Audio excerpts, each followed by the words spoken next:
বহু প্ৰত্যাশিত এটা সপোনৰ প্ৰকল্প আমগুৰি সমষ্টিৰ ৰাইজে শেষত গৈ আশাৰ ৰেঙনি দেখিছিল 2022 চনৰ 31 মে তাৰিখে।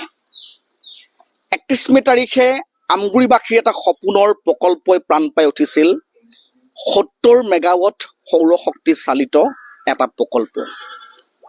যদিওবা 1990 চনতেই সেই সময়ৰ তদানীন্তন মুখ্যমন্ত্ৰী প্ৰফুল্ল কুমাৰ মহন্তই 360 মেগাৱাট যি থাৰ্ম গেছ ভিত্তিক প্ৰকল্প ইয়াত স্থাপন কৰাৰ কথা আছিল আৰু সেইমতে 1990 চনতে প্ৰফুল্ল কুমাৰ মহন্তই আধাৰশিলা স্থাপন কৰিছিল।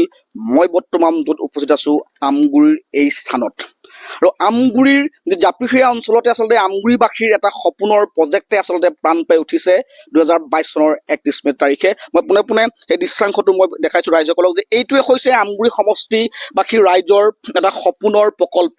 যদিও ই 1990 চনতে সেই সময়ৰ তদানীন্তন মুখ্যমন্ত্ৰী প্ৰফুল্ল কুমাৰ মহন্তই 360 মেগাৱাট গেছ ভিত্তিক প্ৰকল্প হিচাপে স্থাপন কৰাৰ আচলতে যি প্ৰয়াস হাতত লৈছিল, কিন্তু সেই প্ৰয়াস যদিও আধৰুৱা হৈ ল'ল। পুনৰ কিন্তু মুখ্যমন্ত্ৰী সৰ্বানন্দ সোণোৱালৰ দিনত 2019 চনতে আচলতে পুনৰ আধাৰশিলা স্থাপন কৰা হৈছিল এই একে স্থানতে এটা সৌৰশক্তি চালিত প্ৰকল্প ৰূপে। কিন্তু আমগুৰি সমষ্টিৰ ৰাইজৰ বহু আশা ভৰসা আৰু প্ৰত্যাশা এই যিটো প্ৰকল্পৰ লগত আচলতে জড়িত হৈ আছিল। 340 একৰ মাটি আমগুৰিবাসী ৰাইজে এই প্ৰকল্পৰ নামত উচৰ্গা কৰাৰ পাছত আমগুৰিবাসী ৰাইজে ইয়াৰ পৰিৱৰ্তে কি পালে সেয়া কিন্তু আজিও অযুত আৰু নুবুজা সাঁথৰ হৈ ৰ'ল। আৰু ইয়াৰ পৰিপ্ৰেক্ষিতত আজি যি সদৌ টাই আহোম ছাত্ৰ সন্থাৰ যি আমগুৰি আচলতে আঞ্চলিক সমিতি আছে, তেখেতলোকে ইতিমধ্যেই আমগুৰি যি চক্ৰ বিষয়া আৰু শিৱসাগৰৰ যি উপায়ুক্ত মহোদয়লৈ ইতিমধ্যে আজি তাৰিখতে এখন স্মাৰকপত্ৰ প্ৰেৰণ কৰিছে। আৰু মোৰ লগত টাই আহোম ছাত্ৰ সন্থাৰ বিষয়ববীয়া আছে, স্থানীয় ৰাইজ আছে। মই তেওঁলোকৰ সৈতে কথা বতৰা পাতিম এই প্ৰকল্পটোৰ সন্দৰ্ভত। আৰু আমগুৰি সমষ্টিৰ ৰাইজে আচলতে 340 একৰকৈ মাটি এই প্ৰকল্পৰ নামত আচলতে তেখেতলোকে দান কৰিলে বুলি ক'ব লাগিব এক প্ৰকাৰৰ। কিন্তু আমগুৰি সমষ্টিৰ ৰাইজে এই প্ৰকল্পৰ পৰা আজিৰ তাৰিখত কি পাইছে সেয়া মই পুনৰ কৈছোঁ যে এক নুবুজা সাঁথৰ। মোৰ লগত টাই আহোম ছাত্ৰ সন্থাৰ গৌতম দিহিঙীয়া আছে, মই তেওঁৰ ওচৰলৈ পোনে পোনে যাম। চাওক, এই প্ৰকল্পটোৰ নামত আচলতে এক দীৰ্ঘদিনীয়া ৰাজনীতি হৈছে। আপোনাৰ 1990 চনতে যি আচলতে আমগুৰিবাসীয়ে সপোন দেখিছিলে যে থাৰ্ম গেছ ভিত্তিক আচলতে থাৰ্ম ইলেক্ট্ৰিচিটি ইয়াত প্ৰকল্প হ'ব, আমাৰ যি উঠি অহা নৱপ্ৰজন্ম আচলতে ইয়াত সংস্থাপিত হ'ব, বহুত ঘৰ আচলতে পৰিয়াল চলিব এই প্ৰকল্পৰ পৰা। কিন্তু দেখা গ'ল যে পৰৱৰ্তী সময়ত আচলতে সেই গেছ ভিত্তিক প্ৰকল্পৰ ঠাইত ঠিকে আছে আপোনাৰ চলাৰ পাৱাৰ প্ৰজেক্ট ইয়াত স্থাপন হ'ল। আপোনাৰ মুখ্যমন্ত্ৰী ডাঙৰীয়াই 31 মে 2022 তাৰিখে ইয়াক শুভ উদ্বোধন কৰিলে। কিন্তু ইয়াৰ পৰৱৰ্তী সময়ত দেখা গ'ল যে আপোনাৰ যি ধৰণৰ আচলতে আমগুৰিবাসী ৰাইজ উপকৃত হ'ব লাগিছিলে কোনো ক্ষেত্ৰতে হোৱা নাই। আমাৰ যি আচলতে স্থানীয় নিবনুৱা সংস্থাপনৰ যি বিষয়টো আছিলে সেয়া আপোনাৰ যেতিয়াই আপোনাৰ ইয়াত সৌৰশক্তি প্ৰকল্প ইয়াত স্থাপন হ'ল, সেই সপোন আচলতে সম্পূৰ্ণৰূপে নস্যাৎ হৈ গ'ল। ইয়াৰ পৰৱৰ্তী সময়ত আচলতে যি আপোনাৰ ইয়াতে আপোনাৰ ইয়াত বাহনী কাঠনি আছিলে, বহুত ডাঙৰ ডাঙৰ আপোনাৰ খেতি মাটি আছিলে, সেইসমূহ যিসমূহ খেতি কৰি আচলতে এটা পৰিয়াল পোহপাল দিছিলে, সেইসকলৰ আচলতে আশাত চেঁচা পানী পৰিলে। ইয়াত আপোনাৰ তেওঁলোকে এটা কাম কৰিব লাগিছিলে যে যি আপোনাৰ কোম্পানী এক্ট আছে তাৰ মানে 135 নম্বৰ দফাত যি এটা উল্লেখ আছে যে তেওঁলোকে CSR ফাণ্ডৰ নামত কিছুমান মানে তেওঁলোকে ওচৰৰ যিসমূহ ক্ষতিগ্ৰস্ত পৰিয়াল আছে তেওঁলোকক সুবিধা কৰিব লাগে, ওচৰৰ ৰাস্তা পদূলি ঠিক ঠাক কৰিব লাগে। কিন্তু দেখা গ'ল যে আজি 2 বছৰ হৈ গ'ল এই প্ৰকল্পটো উদ্বোধন হোৱা, কিন্তু আজি পৰ্যন্ত ইয়াৰ কোনো ধৰণৰ তেওঁলোকে এই ক্ষেত্ৰত একো গুৰুত্বপূৰ্ণ ভূমিকা তেওঁলোকে পালন কৰা নাই। আৰু এটা কথা উল্লেখ কৰিব লাগিব, এইখন আপোনাৰ চিফ মিনিষ্টাৰ পাব্লিক ৰিলেশ্যন চেলৰ পৰা এখন মানে সেই যিদিনাখনি শুভ উদ্বোধন হৈছিলে 31 মে 2022 তাৰিখে এটা কথা উল্লেখ হৈছে যে মুখ্যমন্ত্ৰী গৰাকীয়ে এটা কথা কৈছিলে যে আপোনাৰ আনইণ্টাৰপ্টেড মানে ইলেক্ট্ৰিকেল পাৱাৰ চাপ্লাই যাতে আমগুৰিবাসী ৰাইজে মানে পায়, আপোনাৰ যাতে 24 ঘণ্টা ইয়াত কোনো বিৰামহীনভাৱে যাতে আমগুৰিবাসী ৰাইজে ইয়াত পাৱাৰ চাপ্লাইটো পায়। কিন্তু দেখা গ'ল যে মুখ্যমন্ত্ৰী গৰাকীৰ নিৰ্দেশনাক আচলতে যোৱা 2টা বছৰ উপলুঙা কৰা হ'ল। আপোনাৰ ইয়াত 24 ঘণ্টা নালাগে, আচলতে 12 ঘণ্টাও ভালদৰে কাৰেণ্টৰ সুবিধা নাপায়। আচলতে এই পাৱাৰ ডিপাৰ্টমেণ্টৰ যিসকললৈ আচলতে এই নিৰ্দেশনা প্ৰেৰণ কৰিলে তেওঁলোকে সম্পূৰ্ণৰূপে ইয়াক উপলঙা কৰিছে। সেয়ে আমি আজি এই সমগ্ৰ বিষয়খিনিৰ ওপৰত আজি আমি আমাৰ মাননীয় ৰাজহ চক্ৰ বিষয়া মহোদয়ৰ যোগেদি আমি জিলা উপায়ুক্তলৈ এখন স্মাৰক পত্ৰ প্ৰেৰণ কৰিছো, যাতে আমি 5টা দফা আমি ইয়াত উল্লেখ কৰিছো, 5টা দাবী, যাতে ইয়াত যিসমূহ ওচৰ পাজৰ গাঁওবাসীক আচলতে সুবিধা কৰিব লাগে, আপোনাৰ যি মেডিকেল কেম্প কৰিব লাগে, ওচৰৰ যিসমূহ প্ৰকল্প পথবিলাকত সৰু লাইট ব্যৱস্থা কৰিব লাগে, সেইসমূহ কিন্তু 5টা দাবী আমি দি পানি ইয়াত আমি মেম'ৰেণ্ডাম আজি দাখিল কৰিছো। আৰু আমি অহা 7 দিনৰ আমি সময়সীমা বান্ধি দিছো। অহা 7 দিনৰ ভিতৰত যদি এওঁলোকে কোনো ধৰণৰ যদি ব্যৱস্থা গ্ৰহণ নকৰে, তেন্তে কিন্তু অহা 7 দিনৰ পিছত আমি সদৌ টাইম ছাত্ৰ সন্থাৰ তৰফৰ পৰা ইয়াত আমি প্ৰতিবাদী কাৰ্যসূচী ৰূপায়ণ কৰিম, এক ধাৰাবাহিক প্ৰতিবাদী। যিহেতু আমি এটা কথা উল্লেখ কৰিব লাগিব যে এই যি প্ৰকল্পৰ আচলতে চাৰিওকাষে আমাৰ প্ৰতিখন গাঁৱতে আমাৰ টাইম ছাত্ৰ সন্থাৰ আচলতে শাখা সমিতি আছে।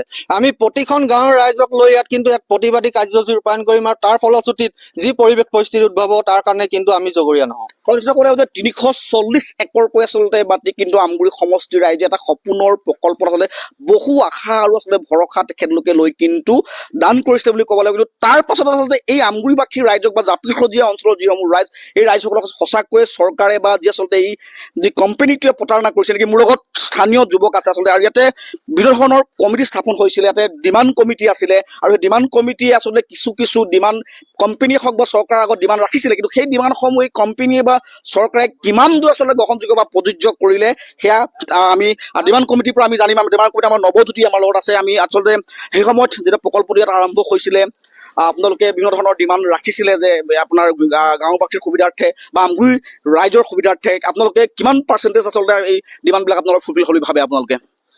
চাওক, এই প্ৰকল্পটো আৰম্ভণি প্ৰায় আমি 15/2/2018 চনৰ পৰা আমি যুঁজি আছো।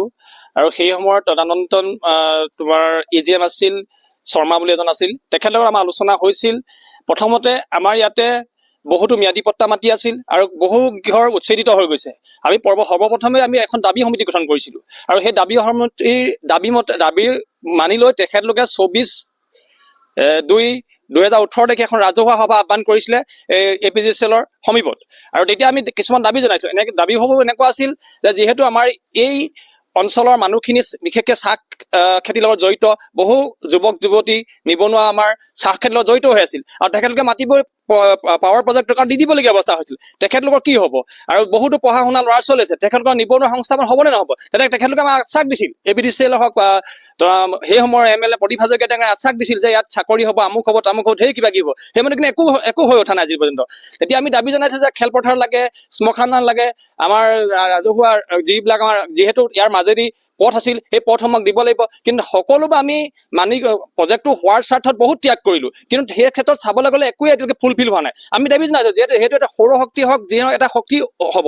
আমি ৰাজহুৱা অনুষ্ঠান প্ৰতিষ্ঠানৰ ফ্ৰীকৈ কাৰেণ্ট দিয়াৰ ব্যৱস্থা কৰিছিলো, ওচৰ চুবুৰীয়াক আমি ফ্ৰী কাৰেণ্ট বিচাৰিছিলো, তেখেতলোকে আমাক আশ্বাস দিছিল, কিন্তু আজি পৰ্যন্ত একোৱে হৈ উঠা নাই। এতিয়া অলপ ক'বলগীয়া গৌতম দিহিঙীয়াই ক'বলগীয়া CSR ফাণ্ড তেখেতলোকে আমাক আশ্বাস দিছিল, আজিলৈকে CSR ফাণ্ড কোনো ইউজ কৰা নাই তেখেতলোকে, সম্পূৰ্ণভাৱে বিফল হৈছে। আৰু মই কওঁ যে এইটো আমাৰ এইটো সোণালী প্ৰজেক্ট নহয়, এইটো আমাৰ এইটো মৰিশালী প্ৰজেক্ট হৈছে। কাৰণ ইয়াত যিহেতু নিবনুৱা ক্ষেত্ৰত একেবাৰে শূন্য, আৰু ইয়াত কোনো নিবনুৱা আজিলৈকে সংস্থাপন হয় মাত্ৰ 1 বা 2জন মাত্ৰ ব্যক্তি স্থানীয়ভাৱে আছে, আৰু কোনো নাই। চাবলৈ গ'লে এটা প্ৰকাণ্ড জিৰ' প্ৰজেক্ট। আজি আপুনি চাব, যিসকলৰ ভূমি উচ্ছেদিত হৈ গ'ল, তেখেতলোকৰ আজি মাটি কিমান দিলে? আজি সেই মানুহবোৰৰ লাও লোৱা অৱস্থা। ইয়াত কিমান ম্যাদী পট্টা মাটি আছিল, তেখেতলোকক আজি উচ্ছেদিত কৰি পঠিয়াই দিলে। আজি তেখেতলোকৰ লাও লোৱা অৱস্থা। তেতিয়া কি কৰি খাব? ইয়াত এটা সংস্থাপন নাই, ইয়াত দীৰ্ঘম্যাদী এটা সংস্থাপন, কোম্পানীয়ে দীৰ্ঘম্যাদী সংস্থাপনৰ কাৰণে ব্যৱস্থা লোৱা নাই। কোম্পানীয়ে কোনোবা ভেণ্ডৰক ধৰি লওক দিছে, 2 দিন গাছ কাটিবলৈ পাইছে, তাৰ বাহিৰে একো নাই, আৰু একো কামেই নাই, ইয়াত কামেই নাই। গতিকে সৌৰশক্তি প্ৰকল্প হোৱাতকৈ নোহোৱাই ভাল বুলি মই ক'ব বিচাৰো।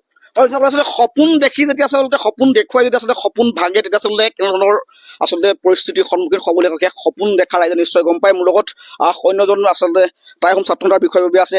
কি জনাব? আচলতে এটা সপোনৰ প্ৰজেক্ট আছিলে, এই প্ৰজেক্টটোৱে আমগুৰি অঞ্চললৈ, আমগুৰিবাসী ৰাইজলৈ যে আশাৰ ৰেঙনি কঢ়িয়াই আনিব বুলি আচলতে সকলোৱে ভাবি আছিলে। ইয়াত সংস্থাপন হ'ব, বিভিন্ন ধৰণৰ ইয়াত আপোনাৰ কৰ্ম সংস্থাপন পাব শিক্ষিত যুৱকে। কি জনাব আপুনি?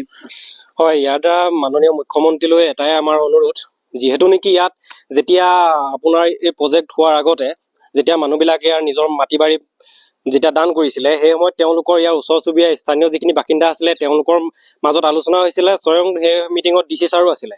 আমি জনামতে DC ছাৰৰ সেইখন মিটিঙত তেওঁলোকক মানে আশ্বাস প্ৰদান কৰিছিলে যে তেওঁলোকৰ যিখিনি নিবনুৱা যুৱক যুৱতী আছে এই ক্ষেত্ৰত সংস্থাপন দিব আৰু ইণ্ডাষ্ট্ৰিয়েল স্কিলৰ কোৰ্চৰ দৰে তেওঁলোকে ব্যৱস্থা কৰি এই যিটো প্ৰজেক্ট আছে আপোনাৰ পাৱাৰ প্ৰজেক্ট আছে, সোলাৰ পাৱাৰ প্ৰজেক্ট আছে, এই পাৱাৰ প্ৰজেক্টৰ সংস্থাপন দিয়াৰ এটা তেওঁলোকে ব্যৱস্থা কৰিম বুলি কৈছিলে।